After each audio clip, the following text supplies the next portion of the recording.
High বন্ধুরা, Jhuma Bengali kitchen থেকে YouTube চ্যানেলে তোমাদের স্বাগত জানাই। আজকের রেসিপি হলো রুই সর্ষে। রুই সর্ষে বানানোর জন্য মাছটা ধুয়ে পরিষ্কার করে নিয়েছি, আর ধনেপাতা কুচিয়ে নিয়েছি, আলুটাও কেটে নিয়েছি পাতলা পাতলা করে। এখন মাছের মধ্যে হলুদ লবণ দিয়ে দিলাম, দেওয়ার পরে ভালো করে মাছগুলোকে মাখিয়ে রেডি করে নিলাম। বাঙালি রান্নার সর্ষে ইলিশ তো সবাই জানে, তবে এখন আমি বানাচ্ছি রুই সর্ষে। আর দেখো, মিক্সির জারে সর্ষে, জিরে, গোলমরিচ গুঁড়ো, কাঁচা লঙ্কা, জল দিয়ে ঢাকনা বন্ধ করে এবার আমি মশলাটা রেডি করে নেব। কড়াইতে তেল দিয়ে এবার আমি মাছগুলো এক এক করে ভাজা করে নিচ্ছি। আজ আমার রেসিপির নাম হচ্ছে রুই সর্ষে। আমার মতো কারা রুই সর্ষে খেতে ভালোবাসো কমেন্ট করে জানিও কিন্তু। রুই সর্ষে বানানোর জন্য আমি মাছগুলো খুব একটা কড়া করে ভাজবো না, হালকা করে ভেজে তুলে নেব।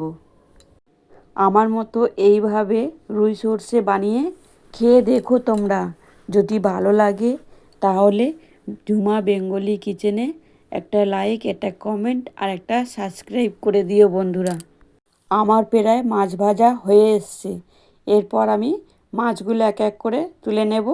নিয়ে কড়ার মধ্যে কালো জিরে, শুকনো লঙ্কা, তেলে ফোড়ন দিয়ে রুই সর্ষে বানানোর জন্য আমি পাতলা পাতলা করে আলু কেটে রাখছিলাম। আলুগুলো এখন ভালো করে একটু তেলে ভেজে তুলে নেব। এরপর আমি মশলা বানিয়ে রাখছিলাম রুই সর্ষে বানানোর জন্য। দেখো, মশলাটা আমার প্রায় রেডি হয়ে গেছে। রুই সর্ষে বানানোর জন্য আমি কিন্তু আদা ব্যবহার করিনি। আদা যদি সর্ষের মধ্যে দেওয়া হয় তাহলে মশলাটা ফেটে যায়। সর্ষে বাটাটা আমি 3-4 মিনিট তেলে ফ্রাই করে নিয়ে এরপর আমি একটু হলুদ আর একটু লঙ্কার গুঁড়ো আর একটু রসুন বাটা দেব, দিয়ে মশলাটা ভালো করে কষিয়ে নেব। আমি কিন্তু গ্যাসের ফ্লেমটা কম করে রাখছি। মশলা কষানোর সময় গ্যাসের ফ্লেম কম থাকলে তাহলে মশলাটা সুন্দর কষানোও হয়, আর সুন্দর কালারও হয়, আর সুন্দর ফ্লেভারও বেরোয়। আর লবণটা সবসময় লাস্টে দেবে। লবণ দেওয়ার পর মশলা থেকে একটা সুন্দর তেল ছেড়ে দেয়। মিক্সির জারে কিছুটা মশলা ছিল, একটু জল দিয়ে ধুয়ে দিয়ে দিলাম। দেখো, 10 মিনিট লেগে গেল আমার এই মশলা কষাতে। এরপর আমি রুই সর্ষে বানানোর জন্য আলুগুলো তেলে ভেজে তুলে রাখছিলাম। সেই আলুগুলো মশলা কষানো হয়ে গেছে। এরপর আমি মশলার মধ্যে আলুগুলো ঢেলে দিলাম। আলু দেওয়ার পর মশলা আমি আর বেশিক্ষণ কষাবো না, কারণ আমি যখন আলুগুলো ভেজে রাখছিলাম তখনই আলুগুলো প্রায় সিদ্ধ হয়ে গেছে। দিয়ে একটু নেড়ে চেড়ে একটু ঢাকা দিয়ে দেবো। 3-4 মিনিট পরে দেখো বন্ধুরা, কত সুন্দর কালার।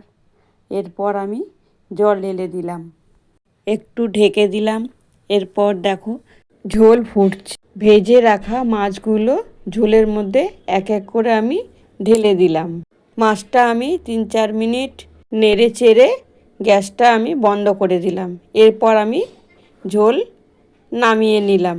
দেখো বন্ধুরা, আমার এই ভিডিও যদি তোমাদের ভালো লাগে বন্ধুরা, তাহলে আমার চ্যানেলটাকে একটা ফলো করে দিও। আর পরবর্তী আমি আবারও কোনো রেসিপি নিয়ে আসছি, দেখা হবে। এখনকার আমার এই ভিডিও এই পর্যন্তই। ততক্ষণ সুস্থ থাকো, ভালো থেকো।